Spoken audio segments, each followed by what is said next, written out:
खुलुमबाय गिबियावनो गोजोन फुंबिलिनि आंनि गोसो गोरबोनिफ्राय बरायनाय आरो हामलायनायखौ नोंथांमोननिसिम जासिहरग्रोनाय थाबाय। आसा खालामो बयबो मोजाङै दङ। नोंथांमोननि थाखाय आं मोनसे गोदान खौरां लानानै नुजाथिफैलायबाय। आसा खालामो नोंथांमोना खौरांखौ जोबजासिम खोनासंलांगोन। हरनि खोमसि खाबुखौ लानानै सोरबा सिनायनो हायै दुथां सुबुंफोरा नगावनि रकबर मुंनि मोनसे सकआव सासे गलादारनि गलाखौ बुलडोजार सालायनानै सिफायनानै गालांदों। जायनि जाहोनाव गलायाव थानाय गोबां मुवा बेसादफोरा बायनानै गाज्रि जादों। गलादारा मिथिहोनाय बादिब्ला बेनि सिगाङावबो बे दुथांफोरा बेबादि खामानिखौ मावखांबाय आरो बेनि हेंथायै थानायाव केस थिसननायबो जादोंमोन आरो बिसोरखौ पुलिसआ जेलावबो सोदोंमोन। नाथाय बिथांमोना जेलनिफ्राय गबोफिननानै आरोबाव बेबादि खामानिखौ मावफिनदों होननानै फोरमायथिदों। बेबादि हिंसायारि खालामनाय जाथायखौ ठिकादार सुमन देनि मानसिफ्रा मावदों होननानै गोख्रों अजद दैखांदों भुगिनांनाय गलादार राजु साहाया। बाक्सा जिल्लानि निकासियाव गिबि मन्थ्रि डक्टर हिमन्त बिश्व शर्मानि आगान। बावैसो सान सिगां जालांनाय बाक्सानि निकासियाव पुलिसनि गारि आरो खौरांगिरिफोरखौ गाग्लोबनायखौ लानानै गिबि मन्थ्रिया बेनि सायाव खौरां लानो थाखाय बाक्सानि निकासियाव हरखाब आगान होफैदों।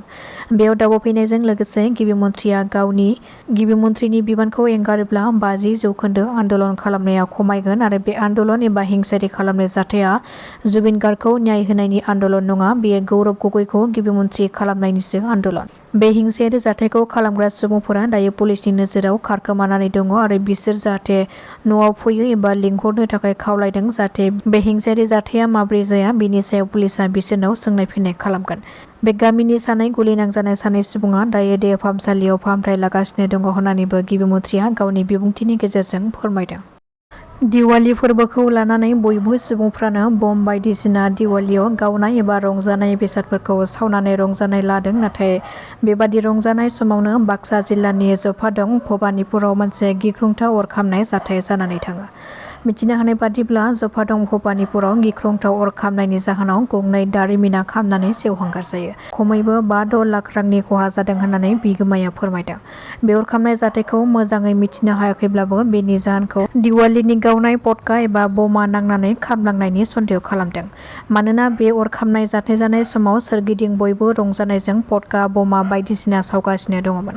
जाथाय जानायखौ नुनाय लोगो लोगोनो नखरनि सोद्रोमाफोरजों लोगोसे गामिनि सुबुंफोरनि हेफाजाबजों अरखौ खोमोरनो हायो। दिवालीनि रंजानाय फोरबोनि समावबो बेबादि दुखुनांथाव जाथाय जानानै थाङो बाक्सानि जफादंआव।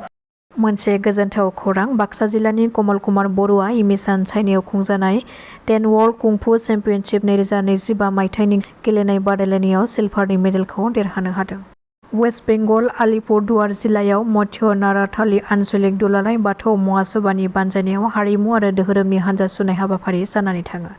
बर'नि गुबै बाथौ धोरोमखौ आलादायै गावारि धोरोमनि फारियाव लिरजानाय एबा सिनायथि होनो फोसावजानायखौ गोजोननाय फोरमायथिदों वेस्ट बेंगलनि बाथौ धोरोमारिफ्रा।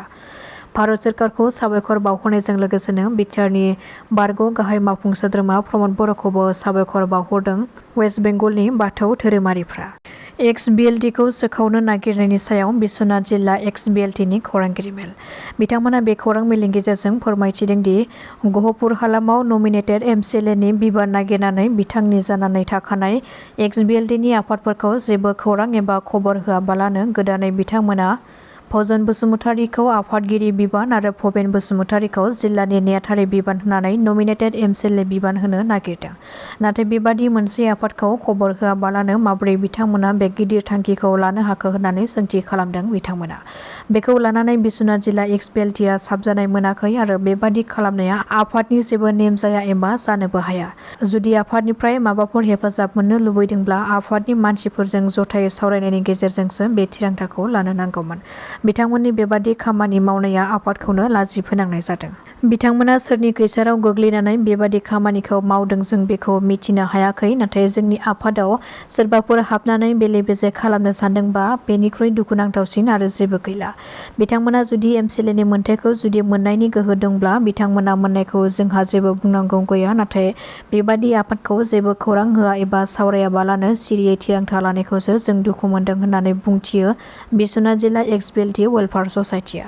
मोनद' हारिनो एसटि होनायनि सायाव गोख्रों फिनजाथाय होदों बनसुआ। बिथांमोना फोरमायथिदों दि आसामाव जा थासारि सोमजिबाय थानाय मोनद' हारिनो एसटि मोननांगौनि दाबिजों बिथांमोना दाबि खालामबाय थानायखौ जों समाजारि बिजोंनि गेजेरजों नुनो मोननाय जादों। नाथाय बनसुआ बेनि सायाव गोख्रोङै बिफाव लागोन।